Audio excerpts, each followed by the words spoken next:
Hello everybody, and welcome to today's Sunday sermon, which is on Ascension Sunday.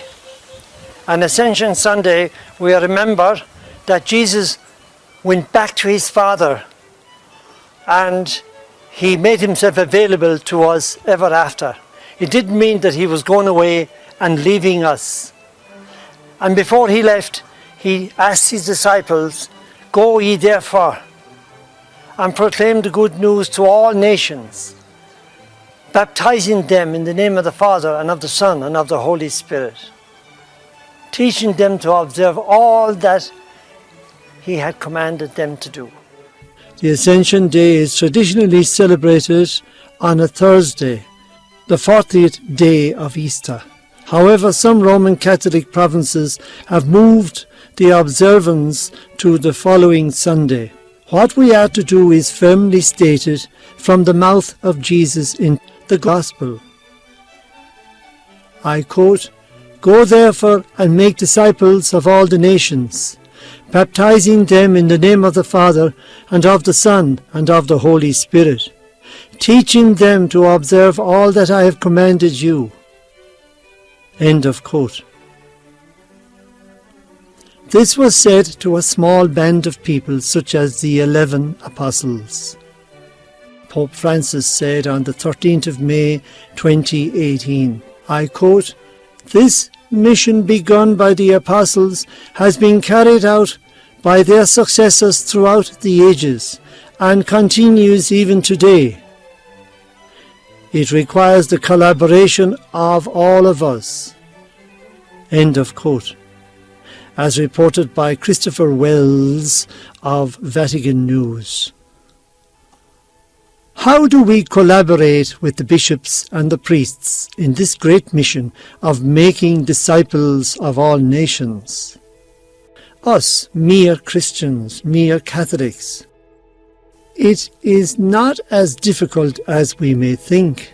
Most of the time we lead by example, by living good and holy lives. Remember, we are not alone. We meet Christ in our fellow women and men whom we encounter in various ways. If we look at the responsorial psalm today, we see a beautiful image of what heaven is like, and I will explain to you why I find this important. All the throngs of heaven are there assembled around the throne of God and giving him praise. But maybe what we don't hear enough about is the fact is that they are supporting us in our efforts at doing right and being good people. So every time we do good, there's a great cheer in heaven, like in a stadium when somebody scores a goal. The only difference is everybody in the stadium is supporting the person scoring the goal. And the one that's scoring the goal is like us when we do good, help others, forgive others, look after people who are sick, look after our families, aim for peace and justice, do right in our communities. There's great cheers in heaven when you do that. But you can imagine when we do bad, hatred, revenge, stealing, bribery, corruption, all that, and all the other sins you can think of. There must be a great disappointment, like you hear in a stadium when somebody drives the ball wide. Everybody goes, "Ah." And this maybe is what's happening. Let's use our imagination to get this point across. There's no harm in using our imaginations. Our imaginations lead us to the truth as well. That's why fairy tales and child's stories were all with a great message. The message of truth. Just use your imagination that when you're doing good, you have a great crowd behind you cheering you on.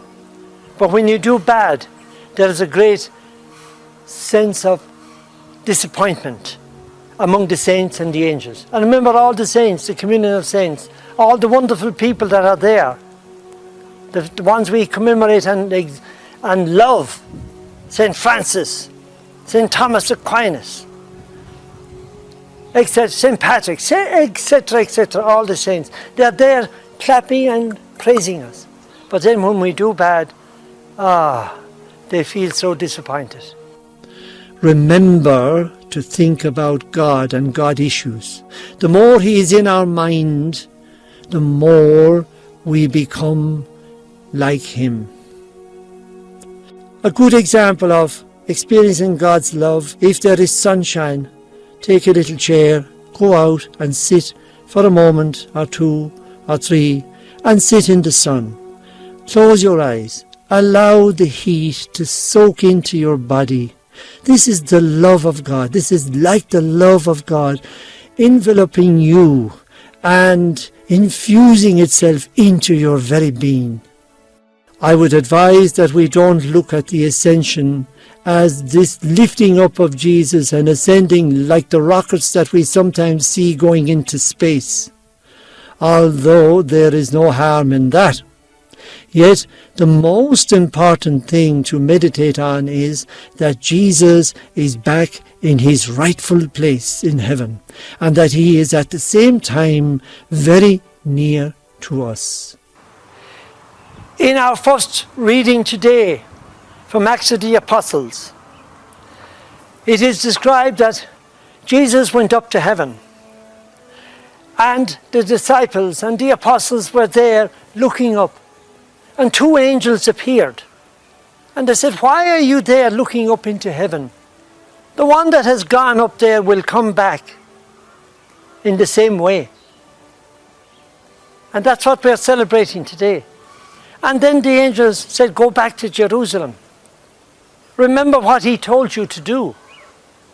And the disciples went back to Jerusalem, and they waited for the Holy Spirit, which we will be celebrating next Sunday.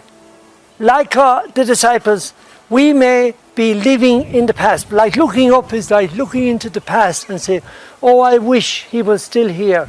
Oh, I wish I could go back to those old days. I wish I was this, I wish I was that."